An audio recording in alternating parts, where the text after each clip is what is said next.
With the holidays being over, I am so excited to get back into everyday decor and farmhouse DIYs. Today's video is sponsored by Cricut, and I will be showing you how I make easy DIYs using your Cricut coming up.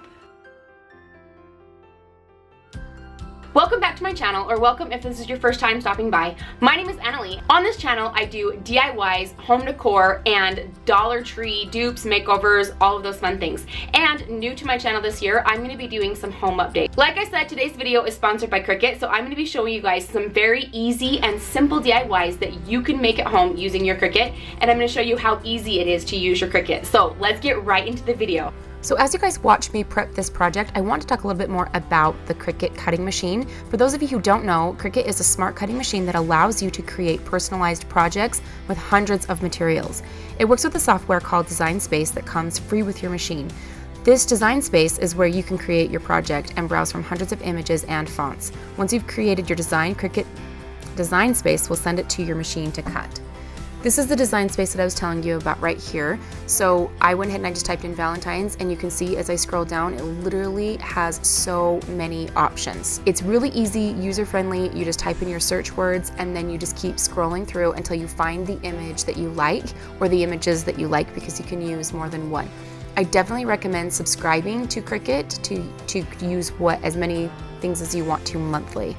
Once you've picked your design, you bring it down to the size that you want it to be, and then up in the right-hand corner, you can click the green button right there where it says Make It.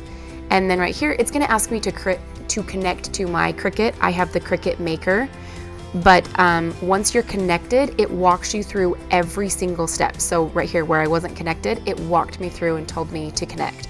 And then I just pushed the arrow button in, and then I pushed my C on my Cricut to make it. Once you're done, make sure you flip it over to pull the mat off the vinyl. This will help to not stretch your vinyl and your images. And then I cut this down to size so that I can reserve as much vinyl as I can. And it also makes it a little bit easier to weed it. And then depending on what you want to keep and what you don't want to keep, then I went ahead and I weeded my vinyl. This is very, very satisfying. I actually really do enjoy this part, as long as sometimes it gets a little bit intricate, but for the most part, I really enjoy this part. And then just using some transfer tape, you go ahead and put that over your entire image, and then with your Cricut squeegee, just rub it onto your project where you're going to put it in place, where you want it to be, basically. Where it was talking about how you could do hundreds of materials, it is not kidding. You can use so many materials with your Cricut. It really works with anything, especially depending on your machine.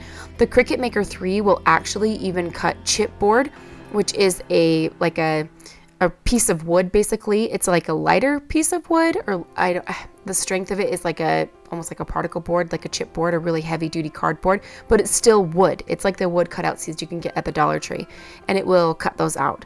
So here you can see that I got that transferred over, and now I'm just embellishing this with a bow. I got this little sign from the Dollar Tree, and I just redid it, and we're actually going to be making all of those signs right there here in just a minute. But there you have it, you guys. You can just elevate any sign. You can customize it. You can really do anything with your Cricut. It really opens up so many possibilities, and I can't stress to you how easy it is to use. This is the inspiration for my next project. This is a sign right here that my mother-in-law got for Christmas, and I want to recreate that with a different song.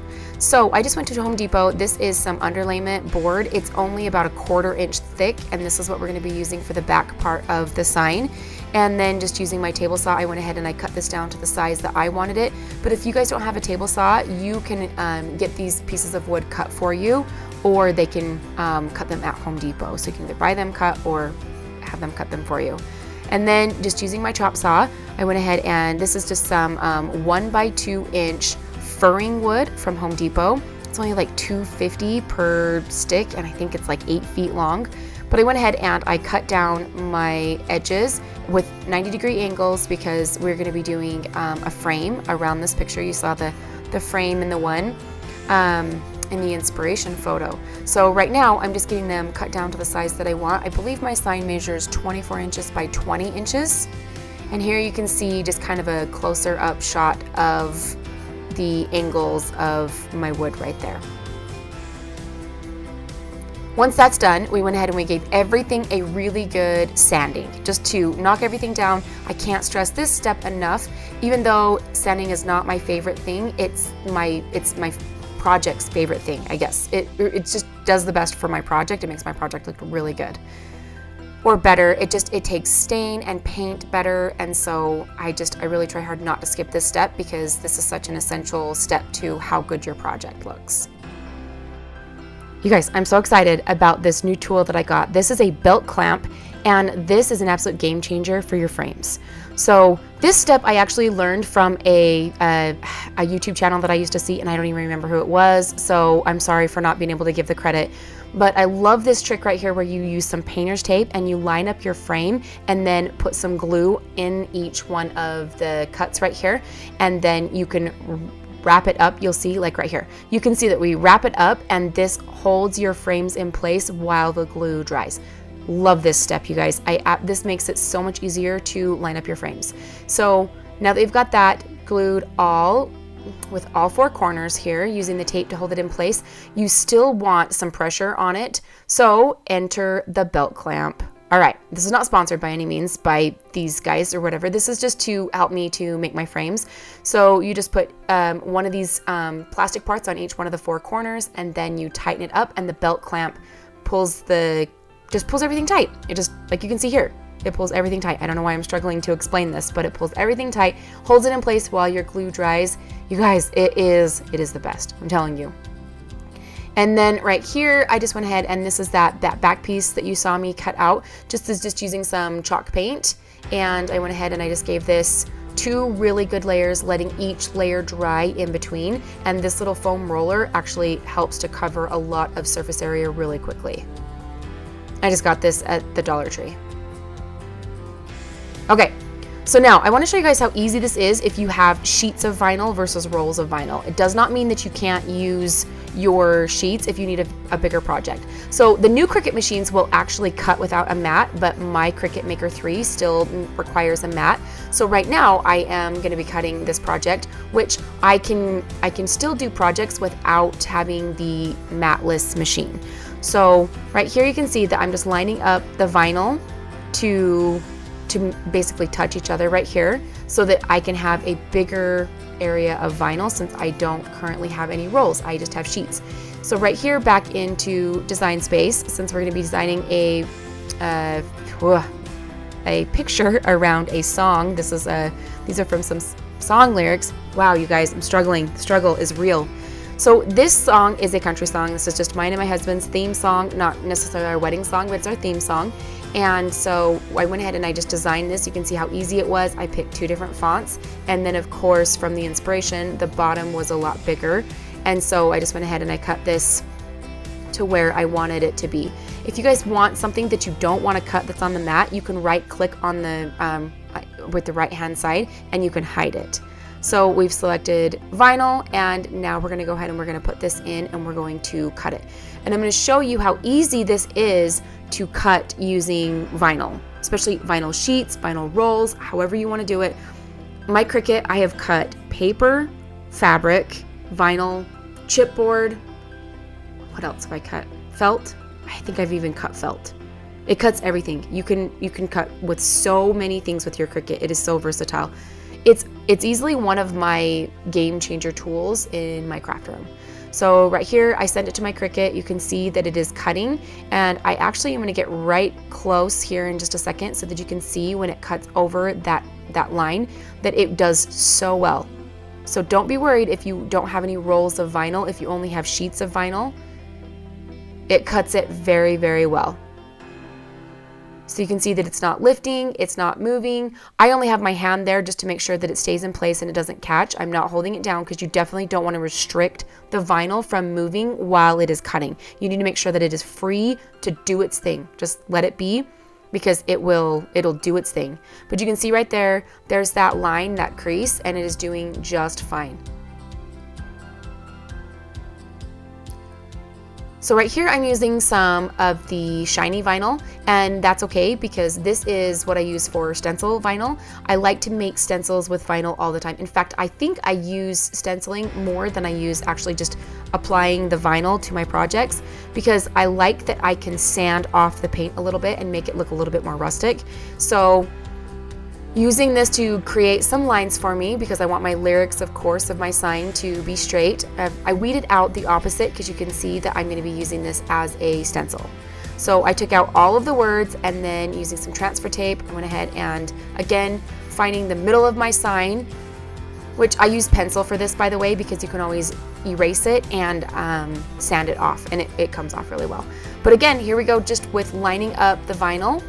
You can see that it doesn't really matter that there are two different sections. You just line them right back up. It is so easy. It really is so easy. Don't be intimidated if you don't have rolls of vinyl, because your Cricut will do all of it. So right there, you can see we just lined it up, no problem. And now we're going to stencil all of this on. So I learned this trick too by several DIYers that I follow, but I actually, it really does work. I went ahead and I just went over it with a really light layer of white first. This dried and helped with bleeding with using the stencil from the vinyl. This really helped me. And then I went ahead and I just used some black paint to sponge this on. So the vinyl sticks really well, and here in just a minute you're gonna see that the vinyl doesn't peel up the paint, which is really nice. All of Cricut's products really are very quality products.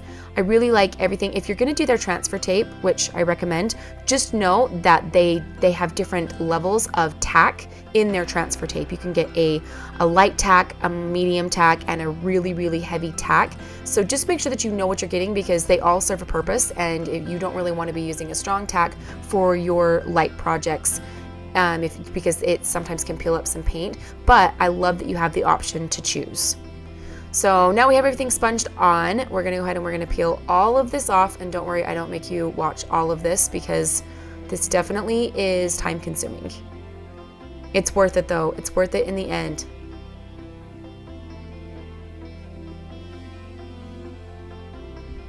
And I'm sorry for the angle where you can see my arm taking up most of the space here.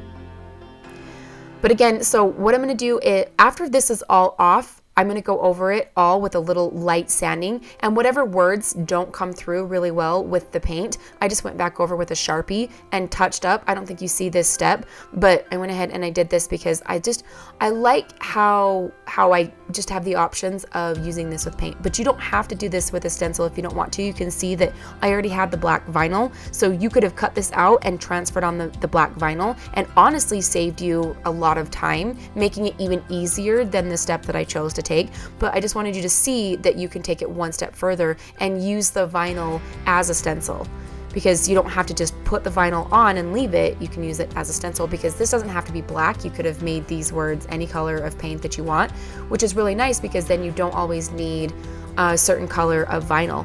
A tip that I love to use is whenever I go to Walmart or Michael's or a craft store, I love to go look at the Cricut section and get their vinyl. They usually have vinyl colors on sale, and I'll get the vinyl colors because it doesn't matter to me what color they are. So the pinks, the oranges, the yellows, all of the colors that might not be used as much, I'll get those for like $3 for a roll on clearance, and then I have vinyl to use as stencils. Okay, so now we're just going back in and we're gonna clean up those lines that we drew on to make sure that we had some straight sentences, basically. So I'm just sanding these off and getting all of that pencil off. I also go back in here in just a minute with an eraser and get that all cleaned up, and then we just have the white background. All right, now we're done with this clamp here. Take everything off, and the glue has dried very well. This, like I said, is a step that I used to skip, and I don't skip this step anymore, even though I'm super impatient and I hate to wait. This step is definitely worth doing. It just reinforces your frames so well. Now I'm going to take some of these little finishing nails, and you can also do little finishing screws. These just go in so fast for me that I just go ahead and I put one on each side. So right here on this side, and then right where my finger is going to tap here in just a minute. There we go. There we go. All right, one on each side. We put those on there. Okay, so now we're gonna go ahead and we're gonna get stained. This is just using the Minwax color, Minwax brand color ebony for the black and white to kind of stay with the black and white. And now I'm just sizing this on. I'm gonna adjust it if I need to. If my sign is just a little bit crooked, then I'm good to just adjust my frame right over it. And then I gave myself some overlap so that I can hammer this right onto the back, and here is my sign. So let me know what how you think I did. This is the inspiration, as you can see, of course, and then this is our song. This is our little theme song. If you guys, let me know down in the comments if you guys have a theme song. We decided to do a theme song. We also have a wedding song, so our love song is different than like our theme song, because we feel like that theme song is kind of the theme of our life. And so I'll have that link down below if you guys want to listen to that song. But again, here we are with the vinyl. As you can see, I chose to use the vinyl as a stencil for every project, because I just, like I said, I really like it. I really like to use it as a stencil, but if you guys don't want to, you don't have to use that step. And then you can customize it and cut it down to however you want for each one. These are little signs that I'm making for my kitchen, and so I just wanted to have a couple different versatile signs, and these all came from the Dollar Tree. I just sanded them down, gave them a base color of paint, and then put some white on first, and then sponged the black on, and peeled everything off. This is the exact reason why I love to use it as a stencil. You can see that I'm going over every single one of those words, and I'm just rubbing them off in more areas than even others so that it looks faded. It helps this to look very farmhouse, very, very old, just a nice farmhouse looking sign. So like I said, I really like to use it so that I can do that with it. Sorry guys, when I'm talking, sometimes I watch my video with you and I forget what I'm saying, and I'm like, I really like to, and then I just watch the video. I'm very sorry. And then giving this a coat of Mod Podge always helps to just kind of preserve your signs. I really like it to make it look a little bit shinier, maybe a little bit more sleek. It's like maybe just a little bit finished, which maybe is contradictory to making it look farmhouse, because farmhouse is rustic. Okay, now we're gonna be making a bow. The movie, this video is almost over, guys. I promise. Stay with me, please. I'm so sorry for all of this voiceover. All right, so making a bow here, I'm just cutting a bunch of ribbon that I really like, stacking it, layering it. Got some burlap even in there, tying it together in the middle with some jute twine, and then just kind of dovetailing the ends and cutting this down to where I like it. That came with the sign from the Dollar Tree, so I just screwed that right back on and then just tied some ribbon right there on that sign. And there we are. There we have all of our signs. So here is the hanging option. This one also doesn't have to hang. You also can put this one up on a shelf if you want. It can stand up. I think that would look really cute, but I just thought the hooks were cute on it. And there were some more decals that you could do, so I'll probably go back in and get some of those. And then there's this one, and then the other one coming up. So like I said, guys, I just can't stress it enough. Your Cricut is so easy to use. Your Cricut, hopefully you have a Cricut, but if you guys did get a Cricut for Christmas, I hope this encourages you to use your Cricut and to have fun with it. Please leave a comment down below and let me know if you guys have a Cricut. Thank you guys so much for watching, and thank you again to Cricut for sponsoring this video. I hope that this video helped you to not be intimidated by your Cricut. I hope this video helped you and encourages you to use your Cricut, because you don't always need to just work with vinyl. For those of you who are new here, this is the part where I usually do an end segment, and today's end segment is actually brought to you by the inspiration herself, the Clutterbug, Cassie. I will have her channel link down below, but I have a video for you guys from her that actually has really inspired and motivated me, and I will be doing that on my channel. I'm not going to tell you what it is. I'm going to leave it as a little cliffhanger right here, so you have to go watch her video to see what she recommends to do that helped her to reach all of her goals and achieve everything that she's done so far and all of her accomplishments. So be sure to check out that video down below. You guys don't want to miss it, and I will be implementing that into my life and doing something with that on my channel coming up soon, so stay tuned. Thank you so much for Cricut, and everything else will be linked down below for you guys. Thank you so much for watching. Please consider subscribing, and I'll see you guys next time. Bye guys.